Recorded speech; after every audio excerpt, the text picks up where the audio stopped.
Vamos então começar nossa aula sobre o princípio de Pascal.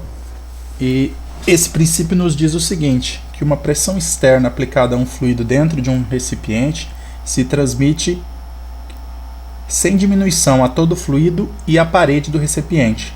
Então, se nós temos aqui uma pressão externa, ou seja, uma força aplicada sobre essa área desse fluido que está aqui dentro desse recipiente, essa pressão ela vai se dividir aqui e vai ser aplicada em todos os pontos, tanto no fundo quanto nas paredes externas.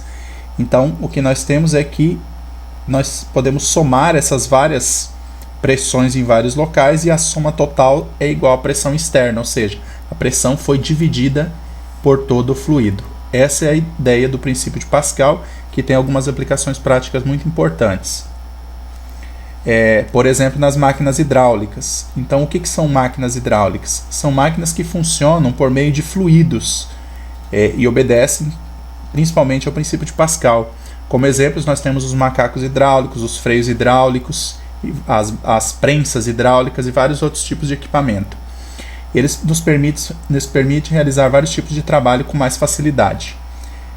Então, vamos pensar aqui em dois cilindros cheios de um fluido controlável, que podemos pensar como sendo um óleo, e esses fluidos têm diferentes áreas pelo qual o fluido pode entrar, e eles estão conectados, esses dois cilindros. Então a ideia é o seguinte, se eu provocar aqui uma força Y sobre essa área Y, eu vou ter uma pressão Y. Essa pressão Y vai se distribuir, inclusive aqui no outro cilindro, de modo que aqui nessa área X eu vou conseguir obter uma outra força X. Mas qual a relação entre essas áreas e essas forças? É dada pela igualdade das pressões que obedece ao princípio de Pascal. Então, por exemplo, nós vemos aqui que a área X é maior que a área Y. Mas as pressões têm que ser iguais, tanto em X quanto em Y. Como as pressões são dadas pela divisão entre a força e a área, então para X nós temos força X dividido por área X. E para Y nós temos força Y dividido por área Y. Essa fórmula aqui é a fórmula que a gente vai usar para resolver a maioria dos problemas relacionados ao princípio de Pascal.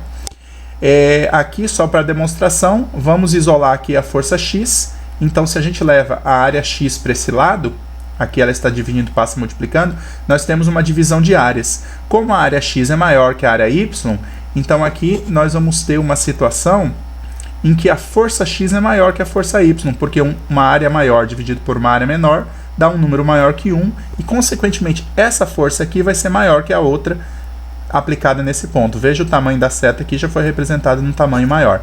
Então, a partir desse princípio, a gente consegue ter um aumento de força pela variação das áreas dos cilindros.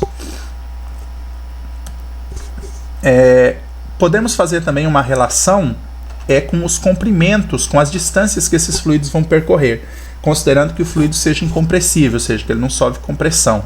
Então, na mesma situação proposta anteriormente, onde uma área é maior que a outra, eu vou ter que os volumes são constantes, os volumes de fluido que vai ser deslocado, porque se ele não se comprime, independente da área, o volume se mantém constante. E como o volume é a área vezes o comprimento, então nós podemos dizer que o volume X é essa área X vezes o deslocamento X que o fluido vai se mover, enquanto que a área Y, o volume Y é a área Y vezes esse comprimento Y que o fluido vai percorrer quando for pressionado aqui.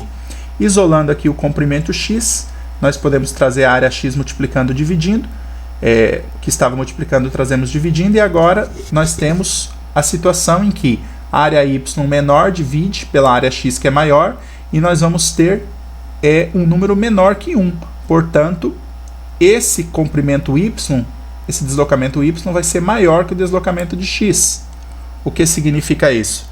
Que nós vamos, quando aplicarmos essa força aqui, esse deslocamento Y vai ser maior e esse deslocamento X vai ser menor. É o que podemos ver em experimentos com agulhas, injeções, que tem uma ponta fina e uma outra ponta maior. Vamos ver um exemplo de aplicação. Na figura abaixo, a área Y, essa área aqui, do cilindro menor, é 0,25 metros quadrados. E a área X é o dobro disso, então vai ser 0,5 metros quadrados. Se a força Y vale 10 newtons, quanto vale a força X? Se aplicarmos aqui uma força de 10 newtons, quanto será essa força X? E também, letra B, se esse deslocamento for de 30 centímetros, quanto será esse deslocamento X? Vamos calcular um por um desses problemas. Então, no primeiro caso, nós queremos saber quanto que vai valer a força X. Aqui nós substituímos nas nossas figuras os valores. É muito importante desenhar a figurinha e colocar os valores quando vocês resolverem o problema. Então, estão aqui as áreas Y, que é 0,25, e X, que é 0,5. E as forças Y10 e X, que nós ainda não calculamos. Então, vamos lá. Como nós temos uma relação de força e área, vamos usar o princípio de Pascal. Força X dividido por área X igual força Y dividido por área Y. Substituindo valores, a força X não sabemos, mas a área X nós conhecemos, que é meio. E a força Y é 10 e a área Y 0,25.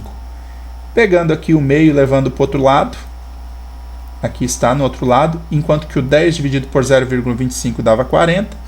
Então, 40 vezes meio dá 20 newtons. Essa é a força X.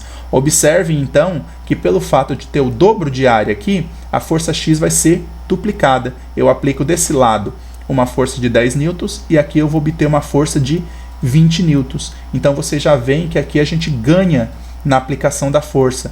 Isso é importante em prensas hidráulicas, em macacos hidráulicos, quando a gente precisa aumentar a nossa força de trabalho. Na questão B, no item B dessa questão, a gente considerou que vai haver 30 centímetros de deslocamento quando eu aplicar essa força aqui. Qual vai ser o deslocamento X? Então vamos calcular.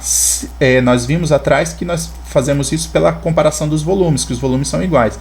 Então a área X vezes o comprimento X tem que ser igual à área Y vezes o deslocamento Y.